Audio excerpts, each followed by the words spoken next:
Hey Bookaholics, so welcome back to another video. Today I am bringing you a reading vlog.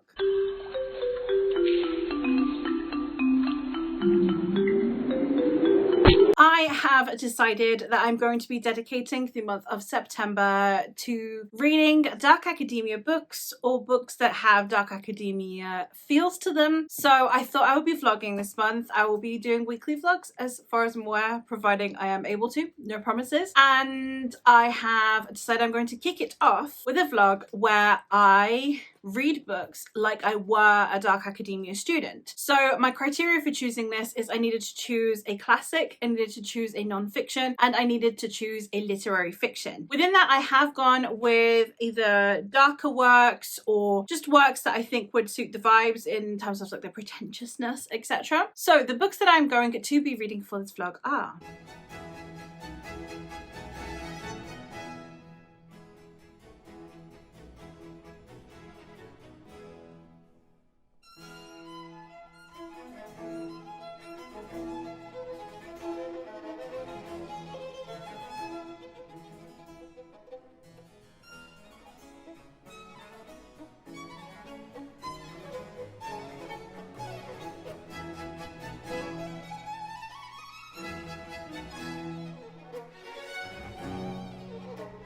For the classic, I have Night and Day by Virginia Woolf. This is the story of four people in the 1880s, I think. In it, we are following a young woman named Catherine, who is a mathematician in a family of very literary people, so she does so in secret. We are following Mary, who is a woman committed to poetry and women's suffrage. We are following Ralph, who wants to believe in a marriage between equals, and we are following William, who can accept nothing less than unwavering devotion. This is going to be a story about interpersonal relationships. I have read Mrs. Dalloway by Virginia Woolf before, and I really enjoyed that, so I am hoping that I will connect with this one as well. For the non-fiction, I have The Untold Lives of the Women Killed by Jack the Ripper by Hallie Rubenhold. Hallie Rubenhold is a historian who has decided to compile a book that centers around the lives of the untold women's stories from Jack the Ripper. So Jack the Ripper was a notorious serial killer back in Victorian London, and he killed women who at the time were duped prostitutes, but this is almost entirely due to social bias of the time. It is less about them being prostitutes and more about their financial situation. These women were his victims, and it's telling their stories. Instead of it being all about trying to discover who Jack the Ripper was, it's telling the life story of these women whose lives were cut short because of one psychopath. And I think fixating on Jack the Ripper has been very harmful throughout history, and I think focusing on the women whose lives he took to be a very important thing to do. So I am very glad that this book exists, and I am very happy to be getting into it.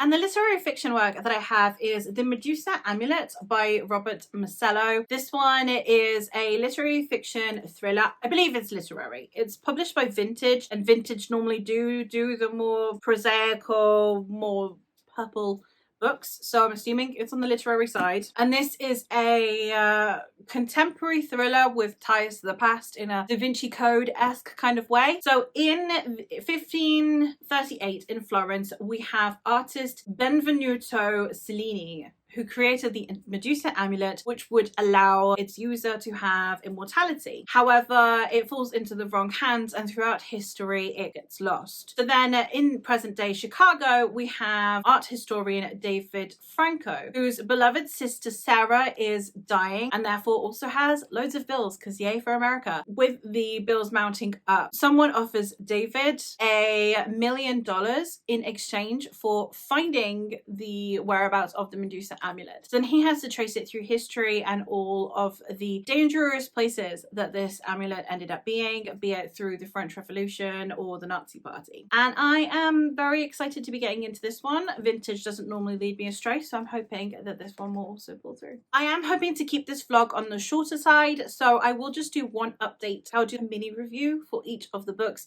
instead of talking about them over the course of multiple days because I'm doing this in 3 days. So it'd only be one book per day. I can't guarantee that I will be able to check in often enough to warrant having multiple clips per book. So it would be a general overview of each book. And I'm going to first start out with Night and Day.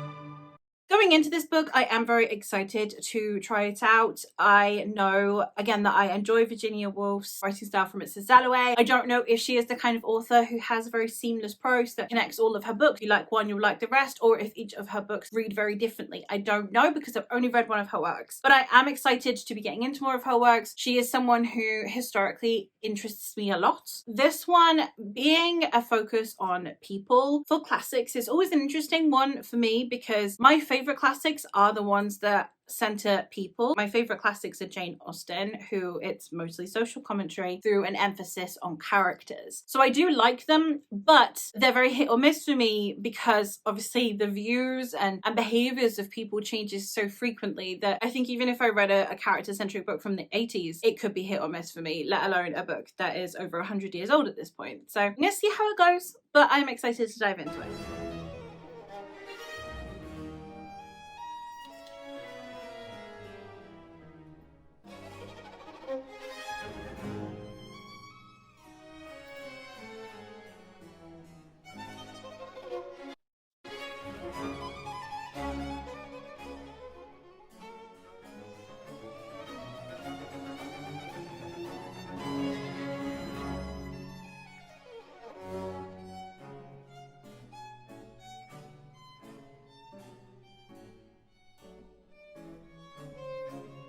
I am back. Having read Night and Day, this wasn't for me. This wasn't really my thing. Now, I will put a couple of provisos in here. One, this hasn't put me off wanting to read more Virginia Woolf books, but I am a little bit too much of a history nerd, and reading this one, I don't really know when it's set. There are some historical incongruencies when it comes to the social behavior. If it's when I think it's set, then the fact there's no mention of war, there's no mention of any kind of social changes, the suffragettes are mentioned. It seems like it's in their early days because they're not really as prominent as I assumed they would be. I am a little bit confused about that aspect. Also, I found the characters to not be very relatable, which in a book that is supposedly going to be talking about feminism, it's a shame, really. I didn't connect with the characters in this one at all. I thought I would enjoy this book more than I am because of what I was led to believe about the female characters. So then not connecting with them kind of made the whole book not quite connect for me. I think that might have been also due to my expectations and possibly the way that synopses are written now to engage a more modern audience. Like, oh look, it's feminist literature, classics, etc. I don't know. It was just a character study and there weren't characters I was interested in. So then reading a character study meant that I didn't care.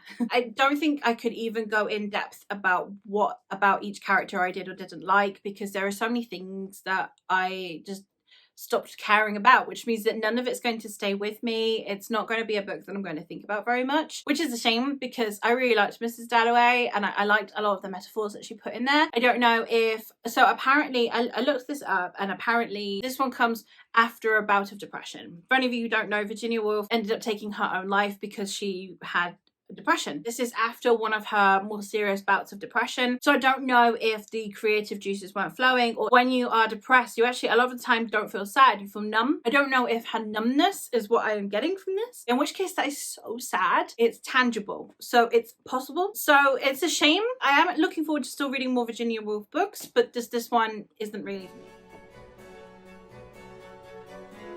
Hey gang, checking in here for day 2 and today's book is The Five by Hallie Rubenhold.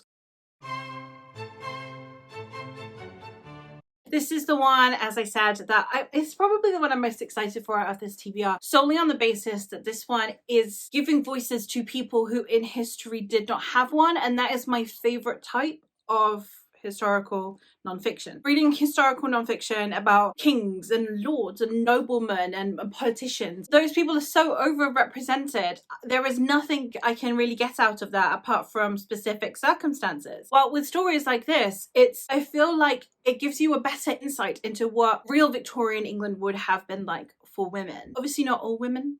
There would be women who were substantially more privileged than these women. There are probably women who were less privileged than these women. It gives you a sense of what being a woman could be like, and it being presented through the narrative of women who were senselessly murdered, whose killer was never brought to justice. It's interesting to me. So I am very excited to get into this book. I hope that I learned so much about these women, about their lives, and that I can remember their names and forget his. Fuck him.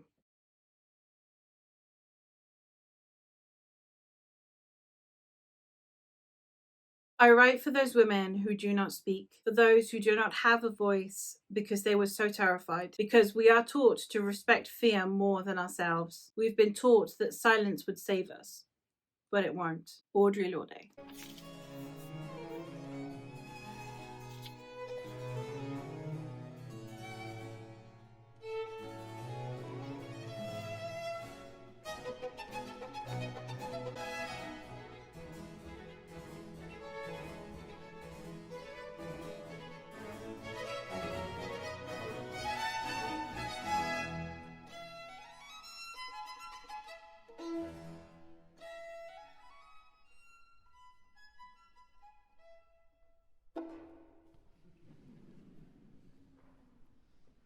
Alright, I am back to check in having read The Five. This one I found to be really informative. I feel like this book is trying to make you feel a kinship with these women, especially if you are a woman. But at the same time, it does a really good job of giving them individual identities and stories. It's not just they're all carbon copies of each other and that's why he would have potentially gone after them. This book does a really good job of telling each individual story while simultaneously making you feel connected with each individual woman, making them feel like real people. One of my favorite things about this book actually is the last chapter before you get to the extensive list of bibliography. It's called A Life in Objects. And it just lists the things that each woman had on her person. So each of these women, so 4 out of 5 of them were not prostitutes, or at least not listed as prostitutes, because they're either widows or wives. But they were poor, meaning that they lived on the street. All of these women had been sleeping on the street when they were murdered. So the items that they had on them was potentially the entirety of their belongings. So the items they had on them were the things that they held most dear. And I really liked that she included that here in the book. For some reason that felt really, really impactful. I am grateful that she took the time to include that. The last victim, the 5th victim, Mary Jane, was indeed considered a prostitute. She openly admitted to that to being her trade, but she was the only one that was actually found in her bed. She was murdered in her bed. And therefore she was only wearing a chemise, so there's no list of items on her. It seems like the fact that the last victim was openly a prostitute meant that the other women were kind of deemed prostitutes by association. The author seems to come to the conclusion that this is due to, in Victorian times, you could not justify the murders, but demystify the murders if you believed that all of the women were prostitutes. If it's just, oh, there's a man going around killing prostitutes, then everyone who's not a prostitute could go about their lives and not live in fear. So it seems like it's possible that news outlets and possibly the police themselves were kind of giving this information so that people would not be on more heightened alert. I enjoyed this book a lot and I'm very glad that it exists, and I think that if you like historical non-fiction and you are tired of just reading about kings and queens and important people of the time, and you want to read about real people and real people's lives, and in this case their horrific, untimely demise, then I would recommend picking up The Five.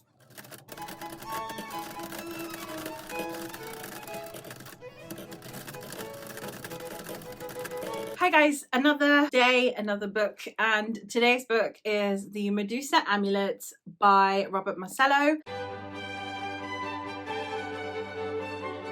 my literary fiction novel and the last novel for the vlog. This is one that I am excited to get into because this is going to sound really weird, but as a type of book, as a subgenre of books, the Robert Langdon books, Dan Brown, Robert Langdon books like the Da Vinci Code, etc., theoretically sound really exciting to me. Using historical symbology, historical art, historical people, and creating a modern day thriller out of them actually sounds quite interesting to me because of the ties between history and today, because I love history. But I actually don't rate Dan Brown as an author. I really don't enjoy his books. So I am constantly on the lookout for just more books that have that historical but modern tie to them. And this one being printed by Vintage, which, as I said in the intro, is a imprint that tends to lean towards the more literary books, I thought this one might actually hit the spot. So that's kind of my hope for this one. So I'm excited to get into it, and I will let you know when I'm done.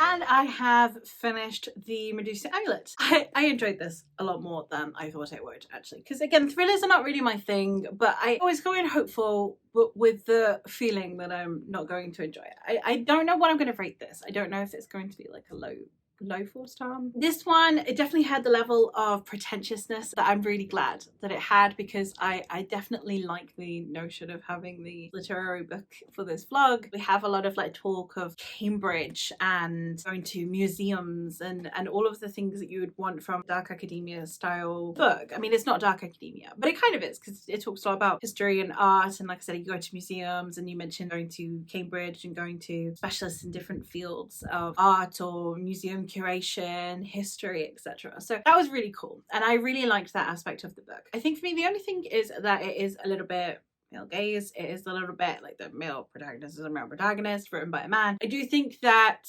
the only character that feels well rounded, like a real person, is David, and then everyone else just feels like conveniences a little bit. But I wasn't in this book for the characters, really. I was in it for the plot, and I was in it for the historical notes, and I think that they hit. I think that it did a good job of it. So not necessarily going to be a new favorite, and like not an author that I'm going to be like, oh my god, I want to read everything he's written. At the same time, I'm really excited to find more books like this. So less like I want to read more by this author, and more I want to find more books like this. I am glad to have read it. It was a good time, and now let's do a little wrap up.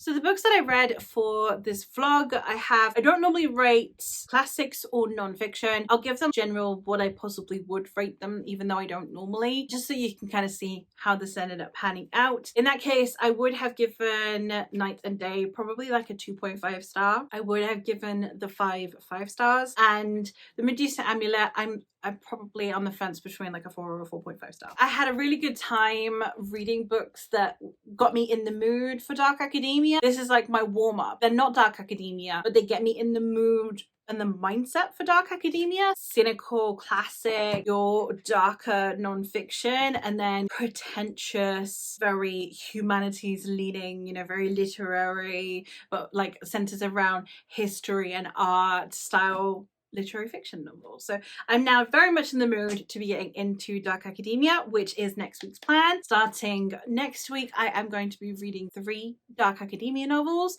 So if you want to know my thoughts on those, you got to stick around and subscribe. I hope that you'll tune in for more. It's my first time doing like that kind of b-roll and the clips in between. I think with the other books I probably will do more check-ins, because it's over the span of a week, not 3 days, and also because they're ones that I hopefully will have more to say on than these, because these aren't normally my genre, so I have less thoughts on them and how they relate to my usual reading. So that is everything from me for today. So I hope that you have enjoyed, and I hope to see more of you. Thank you ever so much, and I'll catch you soon. Bye.